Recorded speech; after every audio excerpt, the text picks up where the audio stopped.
যেনে প্ৰহাৰ কৰা, কাৰোবাক মৰা, নিশ্চয় আদি বুজাবলৈ ব্যৱহাৰ কৰা হয়। হংসমুখ হস্তখনি চুম্বন, চন্দন আদি বুজাবলৈ ব্যৱহাৰ কৰা হয়। ইয়াৰ পিছতে অলপদ্ম হস্তখনি ফুলি থকা ফুল, ছত্ৰ বা ছাতি আদি বুজাবলৈ ব্যৱহৃত হয়। ত্ৰিপতাক হস্তখন তিলক ধাৰণ কৰা অৰ্থাৎ ফুট লোৱা আৰু ত্ৰিশূল ইত্যাদি বুজাবলৈ ব্যৱহাৰ হয়। যুদ্ধ, ধনু আদি বুজাবলৈ শিখৰ হস্তখন ব্যৱহাৰ কৰা হয়।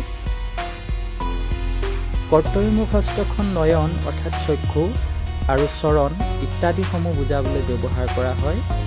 অৰ্ধচন্দ্ৰখনি হৈছে তিথি, অমাৱস্যা আদি বিভিন্ন অৰ্থ অভিনয়ত বুজাবলৈ এই হস্তখন ব্যৱহাৰ হয়। দংশ হস্তখন মালা গঁথা বা কিবা বস্তু টানি অনা ইত্যাদি ব্যৱহাৰত ইয়াত ব্যৱহাৰ কৰা হয়। ভিডিঅ'টি লাইক আৰু শ্বেয়াৰ কৰাৰ লগতে চেনেলটি ছাবস্ক্ৰাইব কৰি দিব। ধন্যবাদ।